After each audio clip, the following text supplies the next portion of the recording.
Odmar? Oi, vamos lá.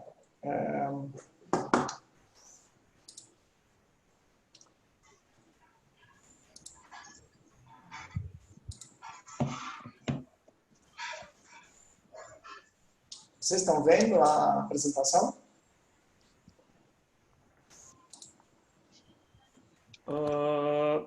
Deixa eu ver. Sim. Sim?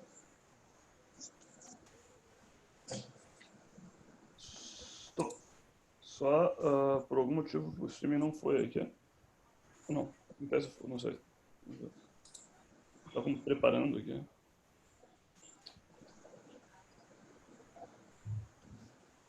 Mas acho que começa aí e a gente depois aí, tá? Eu vou ver algum problema aqui e tal. Mas pode começar, cara.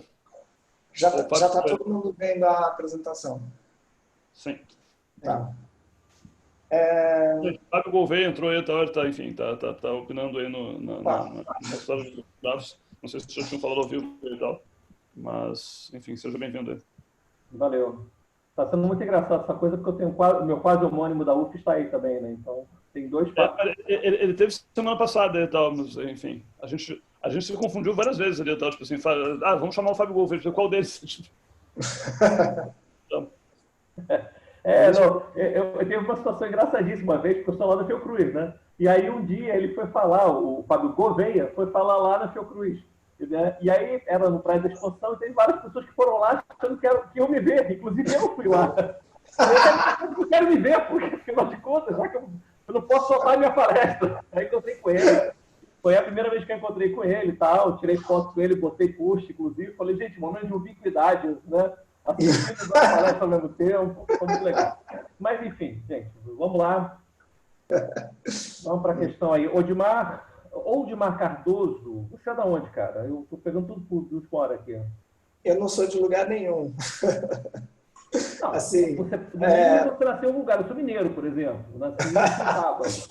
Olha, assim, eu sou uma pessoa eu não estou em universidade nenhuma, eu fiz História na USP, meu doutorado em Educação, e eu fiz vários pós-doutorados em Teoria da História.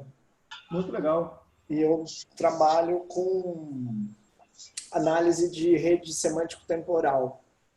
Então, você tá em São Paulo, Rio ou Gé? Eu estou em São Paulo. Entendi.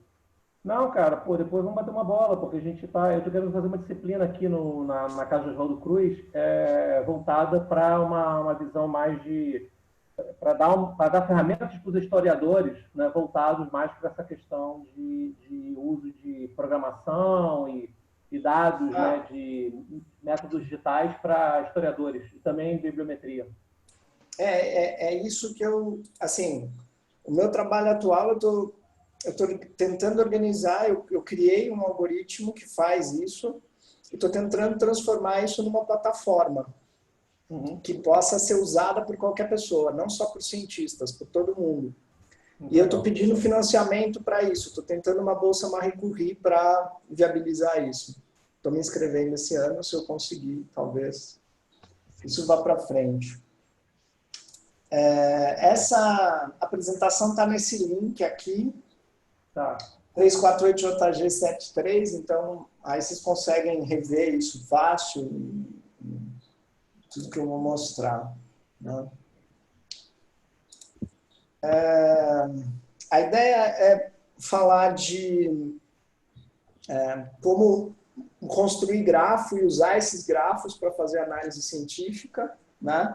Eu vou começar mostrando 3 aplicações que servem para quem nunca fez, alguém que nunca usou nada, não tem nenhuma ideia de como isso funciona e gostaria de começar a trabalhar com isso.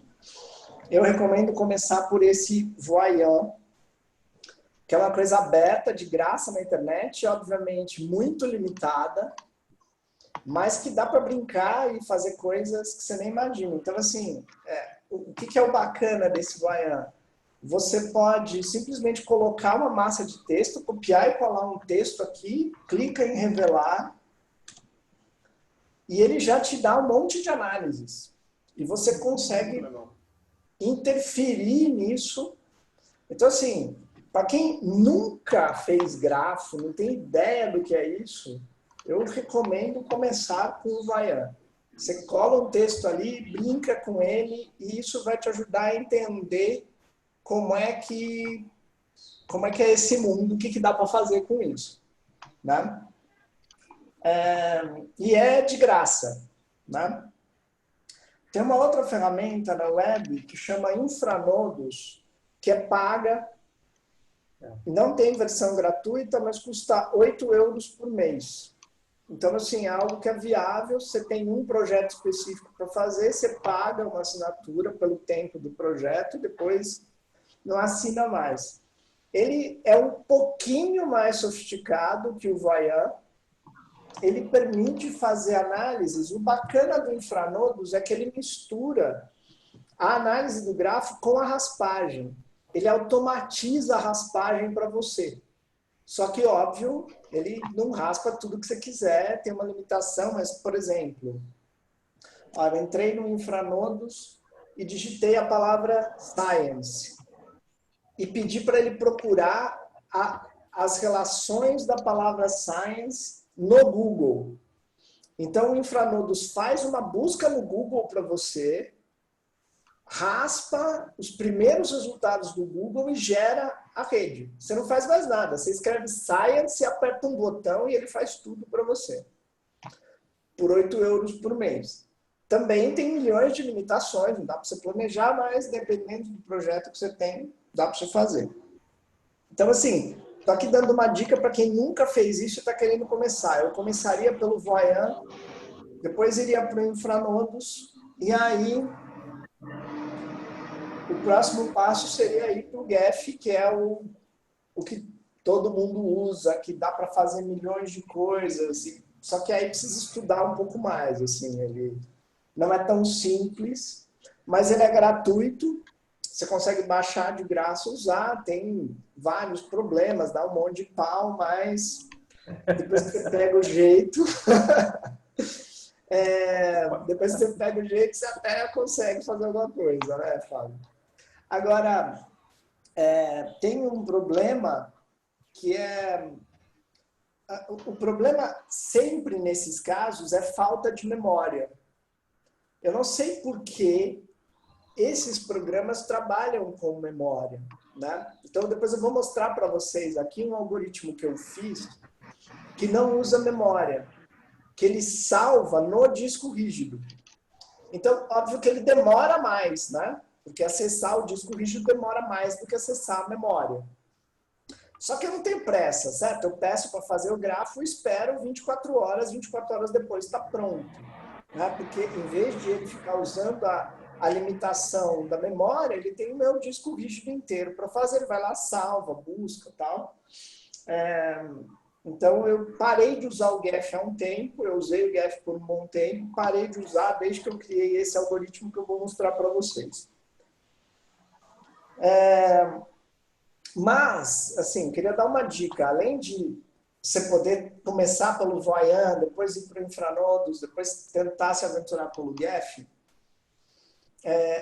não sei se todo mundo sabe disso, mas é sempre bacana comentar com quem não sabe. Você tem um monte de profissional que presta esse serviço para você. Então, se você é um cientista e quer produzir análise de grafo, você não precisa aprender a usar o Geph, entender esse negócio. Simplesmente pode entrar numa dessas duas plataformas, que eu não sei se vocês já ouviram falar, e contratar pessoas para fazer isso para você. Costuma ser muito barato. Por quê? O FiveSquid é em Libra, está na Inglaterra, e o Fiverr está nos Estados Unidos em dólar.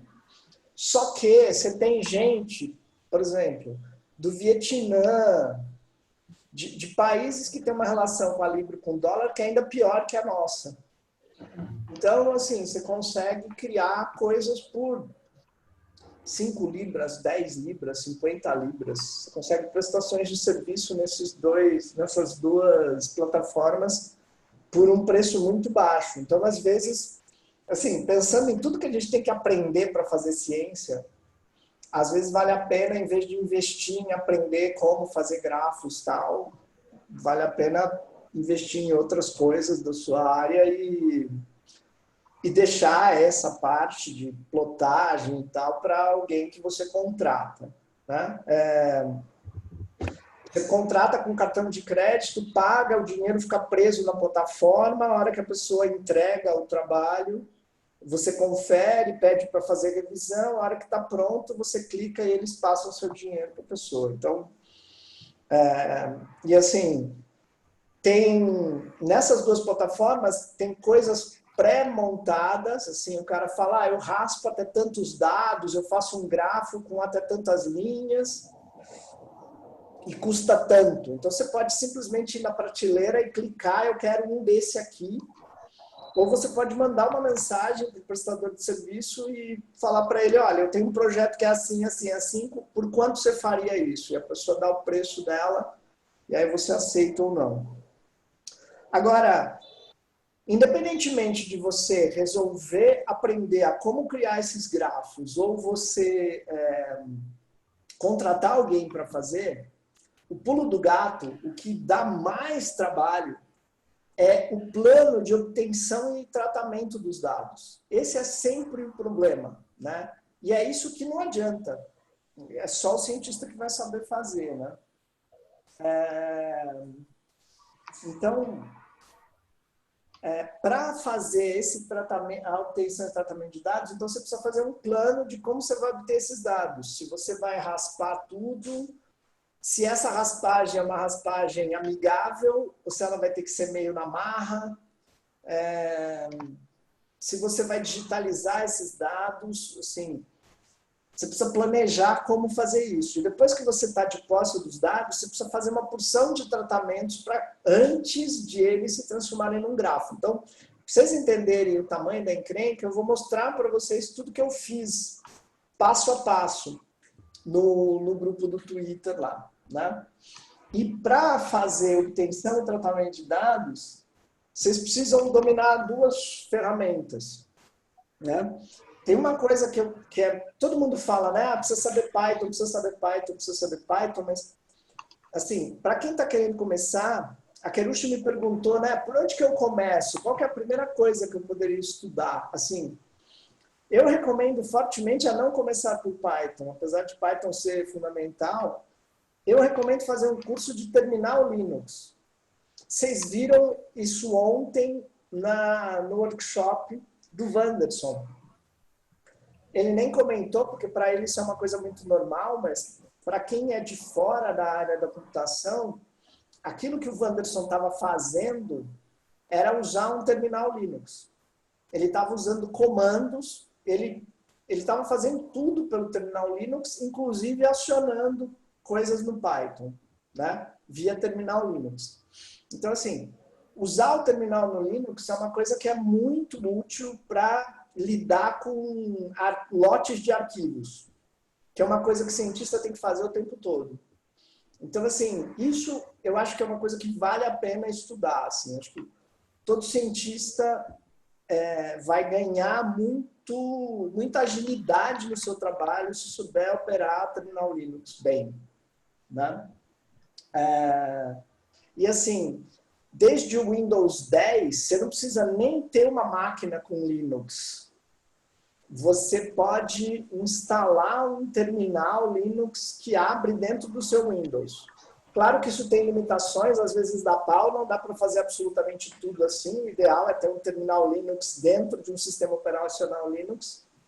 Mas assim, eu comecei desse jeito, com um terminal Linux rodando dentro do meu Windows, depois eu separei duas máquinas, uma só para Linux e outra só para Windows, né? E aí eu vou mostrar para vocês a sequência o meu fluxo de trabalho para cuidar desses dados, para vocês verem o quanto que o terminal Linux é importante nisso, né? Então, olha só, esse é o fluxo de trabalho que está registrado na raiz dos dados, tá? Então, lá na pasta onde tem os dados, na raiz da pasta que tem os dados, para que funcione como ciência aberta, né, é sempre importante ter duas informações junto com os dados? Os metadados. Então, se vocês entrarem lá naquela pasta que eu botei o link lá no Slack, vocês vão ver que tem um PDF que chama metadata e um PDF que chama workflow, né? No PDF metadata tem tudo que eu consigo imaginar que é informação sobre os dados.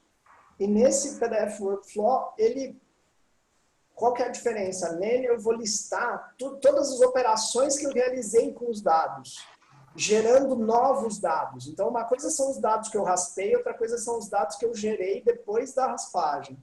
E para entender isso, você precisa seguir, né? Então, quem quiser depois olhar em detalhe, eu peguei aqui só um pedaço, só um PDF de 4 páginas, que está lá na raiz dos dados. Aqui eu vou descrevendo tudo que eu fiz com os dados, né? Então, primeira coisa é a raspagem, né? Como que eu fiz essa raspagem? Eu fiz essa raspagem usando esse código que está lá no GitHub. Então, se alguém quiser entender como eu raspei, é só ir olhar o meu código no GitHub e saber o que eu recebi, né? O que veio nessa raspagem, né? Esse código ele vai explicar o que para quem quer entender o que eu fiz. Que eu optei por criar pastas com o nome do DOI. Então, veja, raspar é fazer escolhas, né? Não existe assim, raspar, eu vou raspar. Você escolhe como você quer raspar. E você precisa planejar isso, porque isso tem um efeito lá na frente do tipo de gráfico que você vai gerar, né? Então, eu criei uma lista de 7.600 pastas nomeadas de acordo com o DOI de cada pré-print, né? Dentro de cada uma dessas 7.600 e poucas pastas, tem o PDF que veio exatamente como ele estava de dentro do MetaArchive. Tem um arquivo CSV que tem todos os tweets relacionados a esse pré-print. E eu criei um outro CSV só para cruzar o DOI com o título do pré-print e com a data do pré-print, né? Porque a data eu percebi que a data que faz parte do DOI não batia com a data que aparece na capa como posted dia tal, né? Então eu resolvi preservar essas duas informações separadas. Então eu criei esse metadata.csv só para listar. Ela é uma tabela com 3 colunas. Ela tem o DOI, o título e a data, né? Bom, Gilmar. Oi, diga. Deixa eu te perguntar uma coisa. Como é que você lidou com a questão das versões dos documentos? Como assim, versões? Não, é porque no pré-print você tem versões, versionamento. Eu peguei só a última versão. Tá, então talvez por isso você tenha uma certa diferença entre uma coisa e outra, não? Como assim, diferença? Não, entre a data de postagem e a data que está associada, porque... entendeu? Eu acho que deve ser a questão, mas enfim. A data da capa deve ser a data da V1, certo? E a data... O que é a data da capa? Não entendi. Assim, quando você abre a data que está lá no site, no MetaArchive, no canto superior direito está escrito posted e tem uma data. Mas aqui cada página tem cada página tem cada versão tem um DOI e uma página, né? São páginas diferentes. Sim, mas eles botam o DOI versionando, botam o DOI com V1, V2, V3, entendeu? Eles versionam o DOI. Sim, aí o que acontece? O DOI, aí a minha dúvida agora, que agora não estou lembrando de cabeça, é se a data que fica do posted at, né, ela representa a primeira postagem daquele documento ou se ela representa a daquela versão. Porque aí o DOI que você vai encontrar fica fixado com a data original, porque ele versiona, entendeu? Isso. Então tem que ver, acho que é interessante depois a gente deixar o que é um, o que é outro, para deixar claro onde é que está essa... Mas beleza. Assim, na hora que eu estava planejando a raspagem, eu percebi que tinha essa diferença, eu falei, opa, peraí, eu tenho que salvar essa informação porque eu não sei o que é, depois eu penso nela, né? A outra questão é se os tweets, a outra questão é se a lista de tweets está se referindo a todas as, enfim, a todas as versões ou só a última, né? Mas eu acho que peraí. Não, eu acho que o tweet não versiona, o tweet vai ficando independente da versão, ele fica registrado. Não tenho certeza. Mas se o DOI ele altera a versão. Existe um adicional no DOI dos pré-prints, se não me engano, que diz qual é o versionamento. Sim. E aí, nesse sentido, como o tweet está vinculado ao DOI, esse DOI ele vai estar vinculado à versão. Então, a gente teria talvez que colapsar as versões, porque no fundo é o mesmo documento versionado, entende? Bom, mas em geral, pelo menos no archive, o link que você tem para o preprint, mesmo nas versões que vão sendo atualizadas, vai se mantendo o mesmo link. Então, se uma pessoa compartilhou o link da versão 1 já existe uma versão 4, esse link agora vai apontar para a versão 4.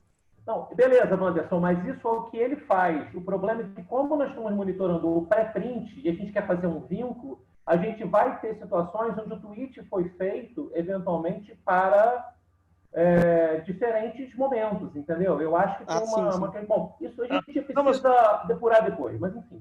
Mas eu acho que ele colapsa aqui. Eu estou num preprint nosso, na verdade, aqui fazendo o teste, que tem 3 versões, e a primeira versão consegue, enfim, enxergar os tweets que se relacionam à última aqui e tal. Não, mas é que a gente está raspando, então, é que vocês estão raspando lá, né? Independentemente de qualquer coisa. Tá, então não vai ter esse problema, realmente, porque como você raspa dentro do documento, dentro do site do repositório, no repositório ele está colapsando para você. Então, então beleza. Ele deve agregar de alguma forma, né?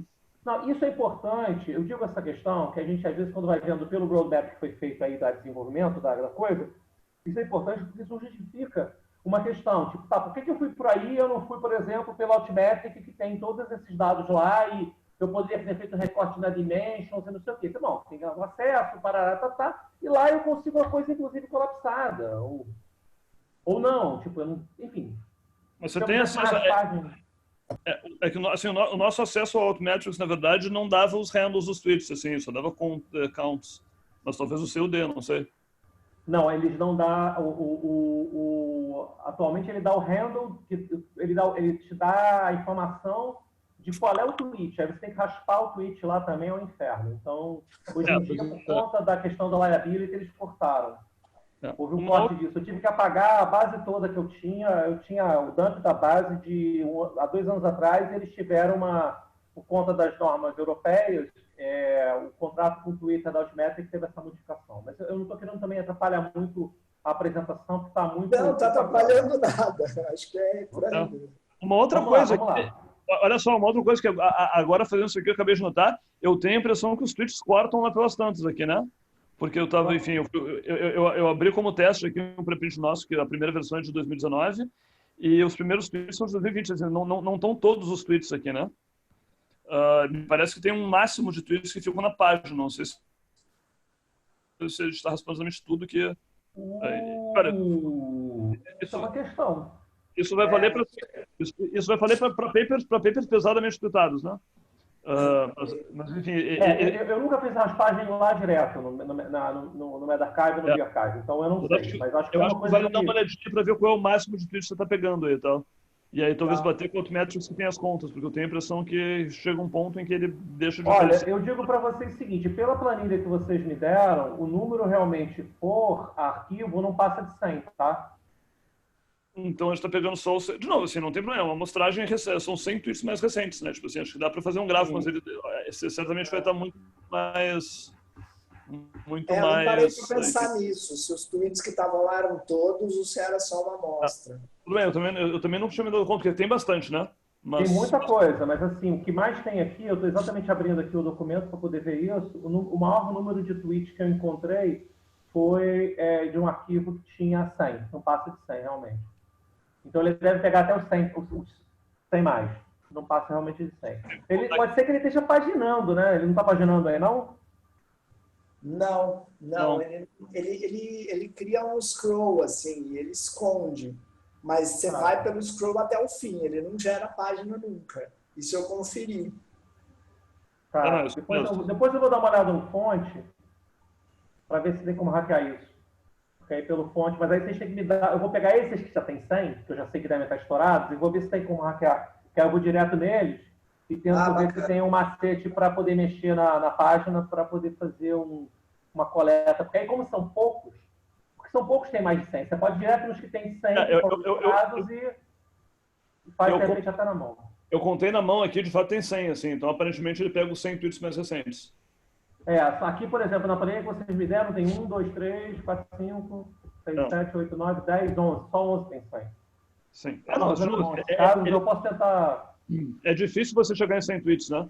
E de novo, 100 tweets é uma amostragem razoável também. Então, assim, dá para brincar só com isso. Mas, assim, tem papers que tem mais de 2.000 tweets ali e tal, que a gente sabe. Mas, assim, se for uma questão disso também, esses eu posso tentar ver na Altmetrics se tem alguma coisa. A gente poderia tentar complementar coisas, enfim. Sim. Porque é um número pequeno e aí dá para poder fazer uma amostragem. Mas, de novo, assim, o importante acho que, sabe, construindo um gráfico com isso aqui, depois a gente consegue construir o gráfico de verdade com o resto, talvez, né? Mas, enfim, coisas que você só descobre fazendo, né? Mas as versões ele parece colapsar mesmo, os tweets. Então, assim, parece que colapsa, versão 3, na versão 2, na versão 1 sai a mesma lista aqui e tal. Então, isso já é uma coisa boa, porque o problema é que quando você faz monitoramento do DOI especificamente, você começa a ter esse problema. Se você monitorar só o DOI, porque aí o DOI ele é alterado para cada versão, que eu me lembro. Para facilitar isso, eles fazem isso tudo bem. Ele joga, aí tanto que ele informa para você quando você vai para o DOI antigo, que é de uma versão anterior, ele fala, olha, esse é o documento, mas olha, tem uma versão nova. Aí você... Ou eu me lembro se é o contrário, se ele vai para a versão nova, mas ele tem um esquema para isso no Bjorkai, que pelo menos tinha um esquema desse tipo. Sim. Maravilha.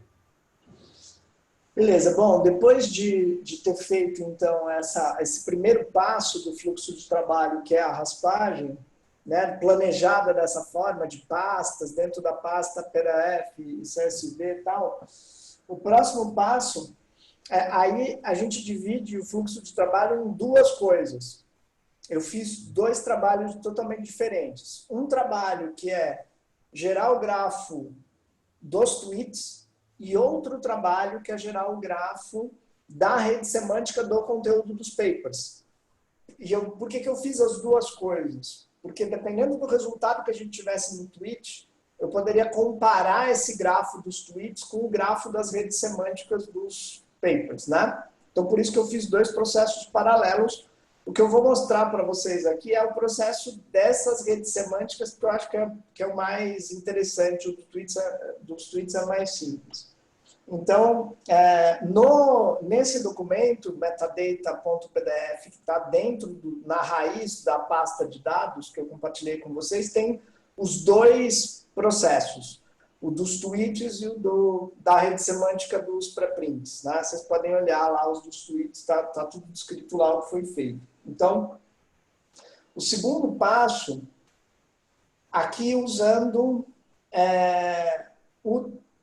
você consegue resolver usando o terminal Linux, né? Com uma linha de comando, uma única linha de comando, você consegue abrir os 7.600 PDFs, converter esses 7.600 PDFs em TXT, tirar tudo que é tabela, imagem e tal, e deixar só o que é texto, né? Então, essa linha aqui, find, -name, *.pdf, -exec, pdf to text, com essa linha de comando aqui, você faz isso. Você pega os 7.600 PDFs de uma vez, abre todos, converte tudo em TXT, né? Então, essa foi a segunda etapa do fluxo de trabalho. A terceira etapa... Voltando. A terceira etapa, o que aconteceu? Esses PDFs, eles geraram o arquivo TXT dentro daquelas 7.600 pastas. Só que para lidar com os TXT, eu preciso tirar todos eles de dentro da pasta e jogar só os TXT dentro de uma pasta para poder lidar com ela.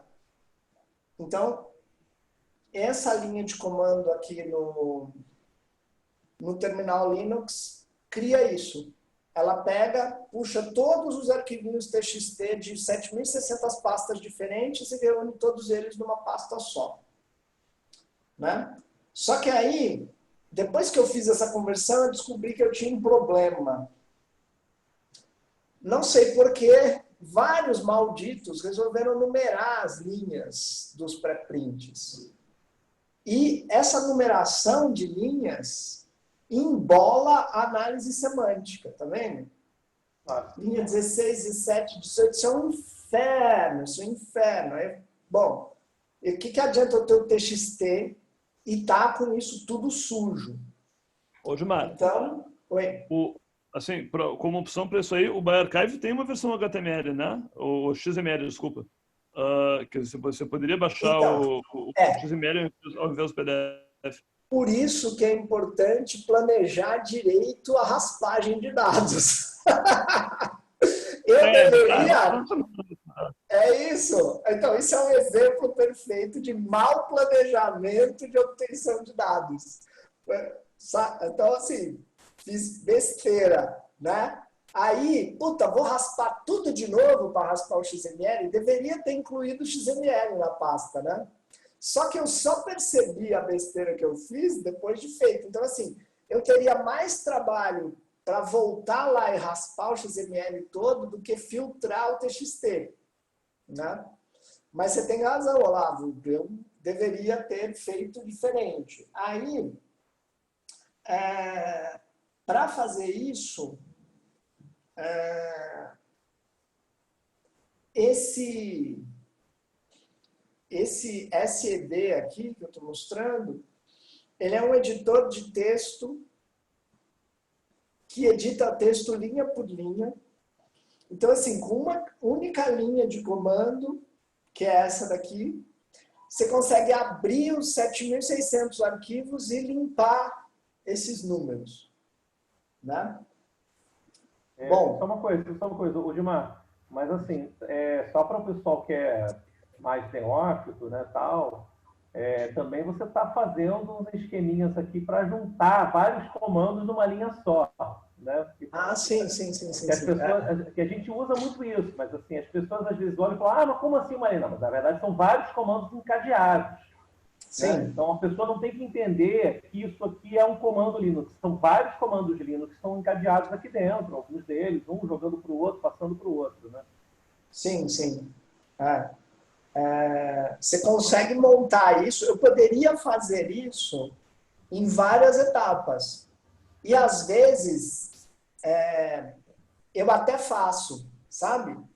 Porque vai demorar para pensar o que é a linha, então eu faço uma parte, outra parte, mas aí eu registro tudo junto no documento que fica junto com os dados, né? Mas, assim, algumas dessas etapas eu fiz separado mesmo, na prática. É bom que fica uma linha guardada que já mata tudo, você sabe? Que eu quero fazer isso, joga essa linha, crack, faz tudo. Então, eu registro para servir para mim, porque se no futuro eu cair com um problema desse de novo, eu volto lá nesse arquivo e eu já sei, é só copiar e colar essa linha. E fica mais organizado, porque dá menos trabalho eu escrever uma linha só no documento do que eu ter que ficar colocando os comandos em ordem e explicando o que você faz entre um comando e outro, né? Se eu tiver que picotar os comandos, eu tenho que ficar escrevendo frases, dizendo, depois você pega isso aqui que está nessa pasta, joga para cá e tal. Então, com uma linha não tem erro. Isso aqui vai lá, pega tudo, resolve tudo, né? Aí, depois que você tem os TXT filtrados, a próxima etapa é você juntar. Então, normalmente, voltando para cá. Normalmente, o que você precisa fazer? Tem uma coisa que é básica, quando você vai gerar um grafo de rede semântica, para fazer uma análise de rede semântica, você precisa criar uma lista de stop words. Stop words são aquelas palavras que não têm utilidade nenhuma, tipo de, para, O, A e tal. Cada corpus costuma ter uma lista de stop words completamente diferente da outra, né? Assim, não existe uma lista de stop words que seja a definitiva que você vai usar. Então, em geral, o que você faz? Você pega os 7.600 arquivos, junta num único arquivo TXT, com toda a massa de texto dos 7.600 arquivos, roda esse arquivo que tem o corpus completo e tira essa lista de stop words dele. Né? É mais prático, porque aí você já tem uma lista de stop words que serve para todas as subdivisões do corpus. Né? Ou, assim, tem umas listas prontas na internet. Você também pode fazer uma busca na internet, tem lista em várias línguas, você pega e usa, mas sempre vai escapar. Por exemplo, eu neste caso, eu usei uma lista pré-feita, tá? De stop words. E aí, no final, aparecia... Oi? Não, eu só não sei se está claro para todo mundo o que é uma rede semântica, gente. Não sei se chegou a dar uma definição lá no início e tal, mas talvez... Ah, verdade. Só para eles entenderem o que são os stop words, não sei o que e tal, não sei. Tá. Você até mostrou, apareceram uns ali e tal, mas talvez seja o momento de... Tá. Então, assim, o que é esse grafo de rede semântica? Ele é um grafo que conecta as palavras do texto entre si. Ele diz quais palavras se conectam com quais outras palavras, né? E como é que você enxerga, como é que um algoritmo de rede semântica enxerga isso? O fato das palavras estarem dentro de um mesmo parágrafo, né? Então, de ponto final em ponto final, ele vai dizendo, essa palavra está mais próxima dessa. Antes de cada ponto final, ele diz qual palavra se conecta com outra. Então, você cria essa rede de conexões e isso te ajuda a entender por que essa palavra está mais perto dessa, por que essa palavra parece mais que essa, mais ligada com essa. Dá para você fazer milhões de análises com base nisso. Assim, análise de rede semântica é mais ou menos como se fosse um resumo da massa de texto feito de forma automática, sem que você leia o texto inteiro, né? E isso é usado especialmente... É parágrafo ou frase? Que você falou ponto final depois. É frase. Você consegue captar a frase. Então, para que você usa isso, né? Por exemplo, eu estou num projeto que analisa 40 mil livros didáticos, que são todos os livros que foram comprados pelo governo brasileiro desde 1998, quando começou a ter uma compra mais sistemática de livro, né? Foram comprados 40 mil títulos diferentes desde 1998 no Brasil. Estou ligado num projeto com um monte de gente que estuda livro didático que vai analisar esse material. É humanamente impossível ler esses 40 mil livros e fazer um resumo. Então, a rede semântica entra aí para isso. Ela funciona como uma espécie de síntese disso, de onde você tira o ponto de partida dessa pesquisa, né? Você não consegue resolver um monte de coisa assim. A rede semântica não te dá respostas, mas ela te ajuda a fazer melhores perguntas. É basicamente isso. Então, depois que você tem essa massa de texto aí e que você gerou as stop words, né? Por que você precisa tirar as stop words? Porque não interessa discutir o quanto, por exemplo, né, pensando aqui na rede desses pré-prints, né? Não interessa quantas vezes a palavra the, ou a palavra of, ou a palavra from se conecta com COVID, ou com RNA, ou com R0, né? Interessa saber as conexões de R0 com COVID, com RNA, mas não com of, the, from. Por isso que a gente arranca essas palavras fora, para facilitar o processamento dos dados e porque não interessa mesmo essas conexões. Agora, isso nem sempre é óbvio, né? Eu vi uma vez uma pesquisa que falava de violência sexual, e ela lidava com textos que eram relatos de mulheres que tinham sofrido violência sexual, e elas se referiam ao pênis como a coisa. Então, neste caso específico, a palavra coisa não é uma stop word. A palavra coisa é uma palavra importante para entender o contexto daquilo. Então, para cada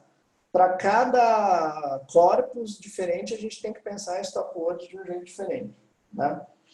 Aí, o que eu fiz? Eu reuni por mês para fazer a análise. Então, eu peguei todos os pré-prints de janeiro, todos de fevereiro, todos de março, todos de abril.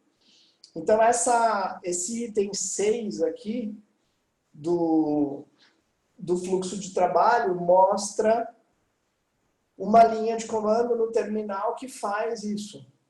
Ele cria vários corpora mensais, 8 corpora mensais, reunindo 7.600 arquivos, todos os arquivos de janeiro, todos de fevereiro, todos de março, todos de abril, né?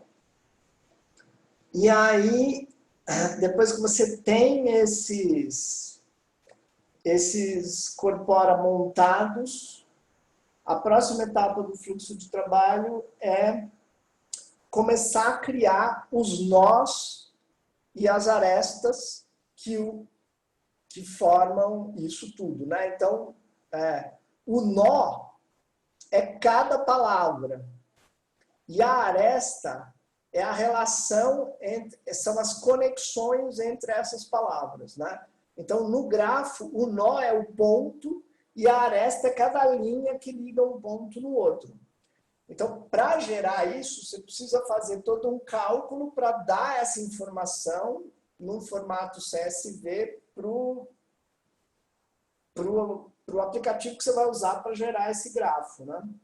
Então, eu uso um algoritmo, que é esse aqui, que é acionado por uma linha de comando do terminal Linux, mas que ela aciona um algoritmo que é esse filtrar.py, que está no GitHub, que ele faz exatamente isso. Ele gera os nós e os edges, os nós e as arestas, para depois ir para a plotagem. Ele também gera isso para uma outra coisa. Em seguida, eu passo por um outro algoritmo que faz essa análise heurística, que é o seguinte: ele pega as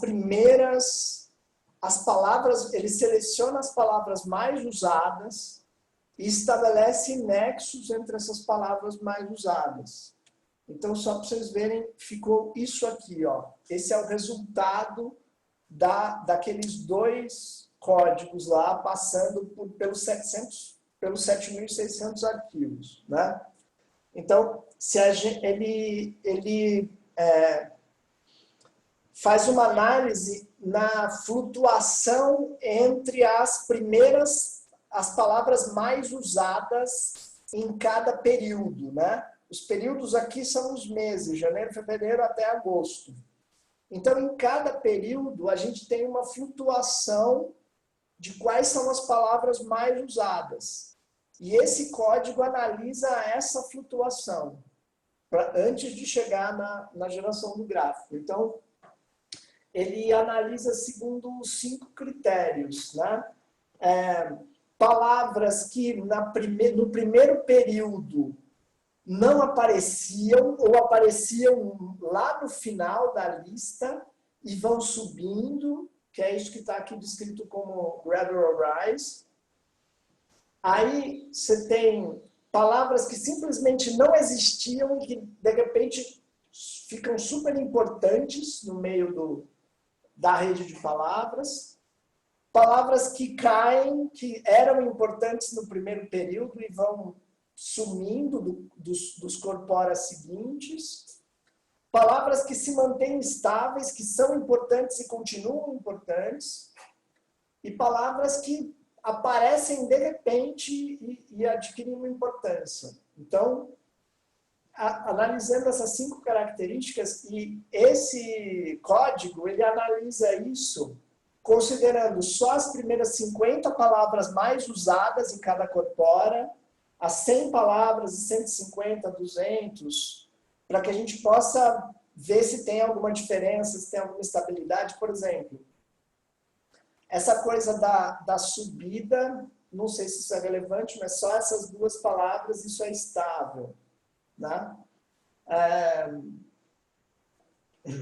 Aí, assim, para cada corpus, só quem entende do assunto pode avaliar se isso aqui ajuda a entender alguma coisa ou se não ajuda. Normalmente ajuda, mas...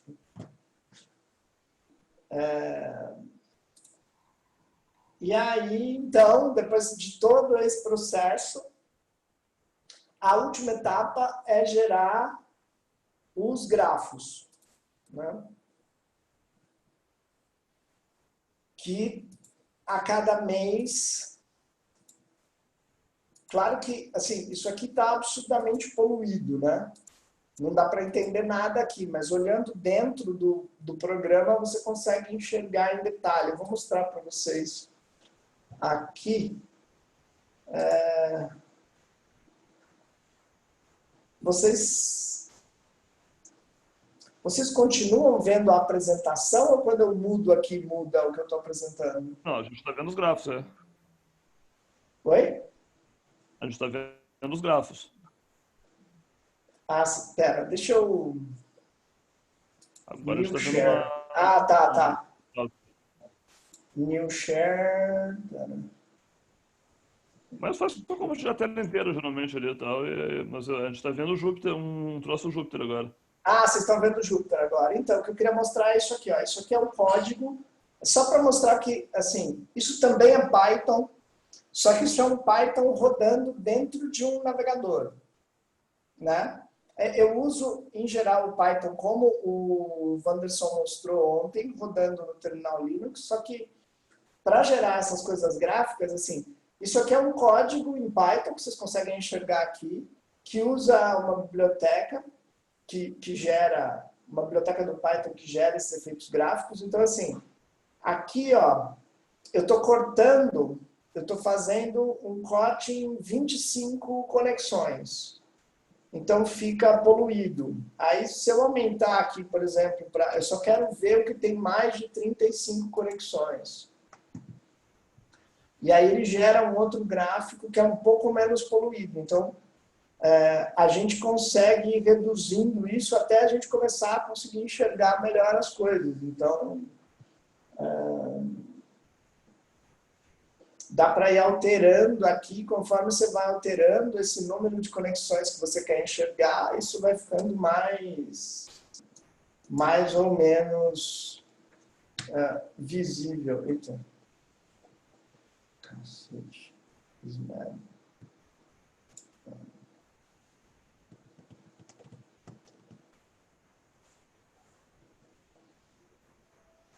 Então, você consegue olhar para aquela... A ideia é olhar para aquela tabela que eu mostrei antes e olhar para esses gráficos para tentar entender esse fenômeno aqui, ver se a gente consegue enxergar alguma coisa que não está visível a olho nu.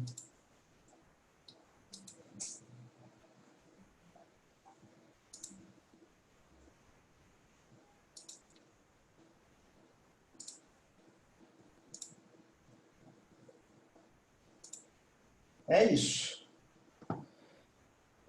Deixa eu perguntar uma coisa para você, Osmar. Você tem esse... Porque eu olhei lá o material, mas não consegui entender se teria esse material dessa maneira. Você só tem com ele você só tem esses corpos mês a mês, né? Assim, lá no... Não, pronto. Eu quero dizer pronto, né? Sim, mas eu posso organizar como eu quiser. Eu tenho os arquivos por periódico. Se você quiser, eu quero ver semana a semana, eu quero ver em blocos a cada 10 dias. É só reorganizar e rodar. Né? Entendi. Tá, eu vou pegar o mês a mês primeiro para tentar gerar uma análise disso. O que acontece? Quando a gente faz esse tipo de análise fazendo a limpeza por Stop Word, você vê, por exemplo, até no material que você está apresentando, tem aqueles problemas de licenciamento, né? Que são essas coisas do tipo palavras que ficam porque fazem parte de estruturas do documento, né? Sim. É muito comum elas ficarem.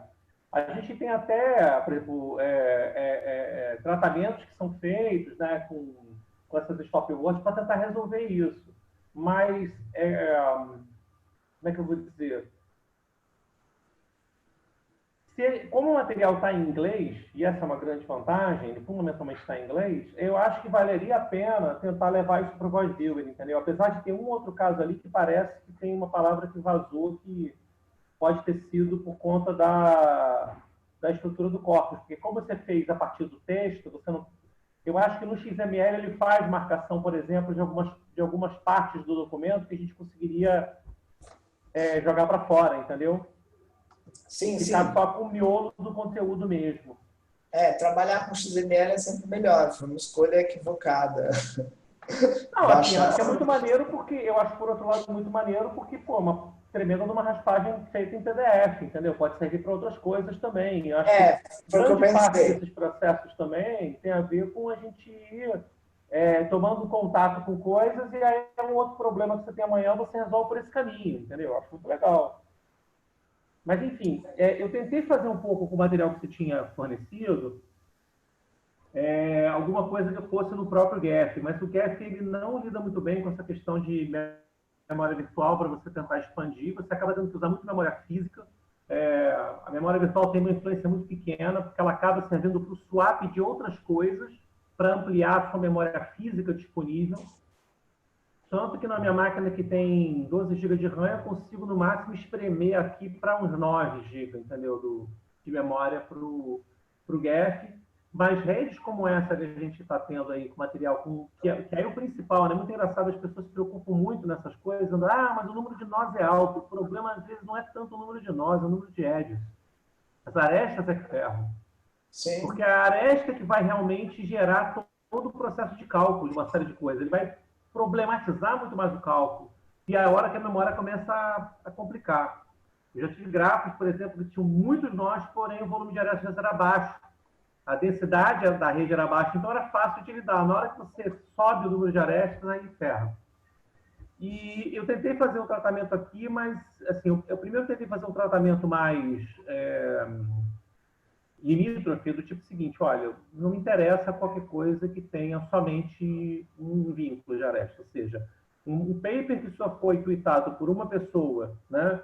Ou vice-versa, né? Uma pessoa que só tweetou um paper, essa pessoa, esse nome não serve para nada para mim, porque esse nome não me interessa. Então eu poderia jogar isso fora.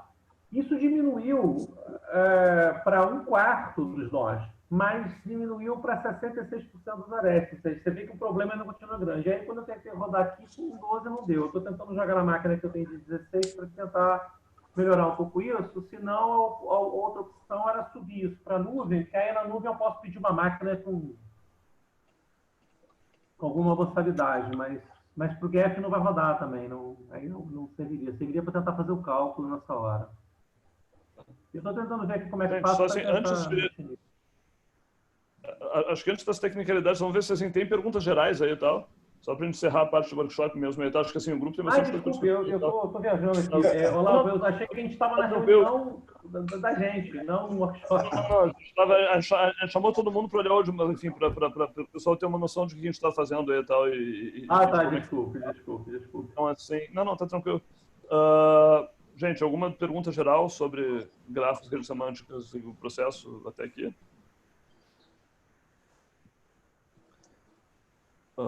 Se não, enfim, acho que agora seria uma boa hora para o grupo se reunir. Assim, eu me preocupo um pouquinho, quer dizer, claro, como o Gilmar acho que tem uma familiaridade técnica muito maior com isso aí e tal, acaba que ele faz muita coisa aqui e tal, o Fábio vai entrar para fazer muita coisa também. Mas assim, tem o resto da galera que, enfim, eu gostaria que estivesse ocupado com analisar isso aí e tal. Então, assim, talvez conseguir agora juntar o grupo e explicar o que, sei lá, só explicar como é que estão os dados ali e tal, mostrar essas redes para ver o que o pessoal se dispõe a analisar. Acho que seria um bom momento, não sei, o resto do pessoal, Diego, Queruche, Lígia, a ideia é se encontrar logo depois aqui, né? Tá, então, assim, se você quer, inclusive, ficar nessa sala aqui, tranquilo. A gente pode ter um update rápido. Deixa eu só parar já que a gente está